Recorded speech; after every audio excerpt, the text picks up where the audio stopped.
भूगोल में मान लीजिए ग्लोब की बात करें, नक्शे की बात करें, नॉर्थ ऊपर है, साउथ नीचे है, क्यों? नहीं आ रहा, कोई बात। मिडिल ईस्ट के बारे में आप जानते होंगे, कौन कौन से देश आते हैं मिडिल ईस्ट में? सर गल्फ कंट्रीज हैं, जैसे ये कौन सी gulf? Persian gulf. Persian gulf countries middle east में आती है। बताइए, नाम बताइए देशों के फटाफट।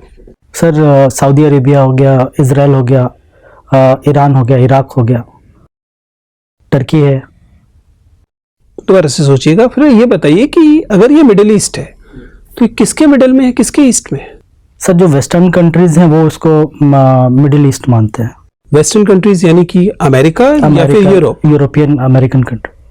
यूरोप, अमेरिका, ग्लोब में दोनों अलग अलग जगह पर है। उन दोनों का मिडिल, दोनों का वेस्ट एक नहीं होगा, दोनों का ईस्ट एक नहीं होगा, दोनों का मिडिल एक नहीं होगा। मिडिल ईस्ट मेरा आसान भाषा में शब्द है। मिडिल ईस्ट किसके मिडिल में, किसके ईस्ट में? इसे मिडिल ईस्ट क्यों कहा जाता है? एशिया के मिडिल ईस्ट में पड़ता है जब हम वेस्ट से देखते हैं तो। वो तो किसी भी जगह को देखेंगे तो कोई ना कोई किसी दशा में पड़ेगा ही। जी सर। तो फिर इसे मिडिल ईस्ट हम लोग क्यों कहते हैं?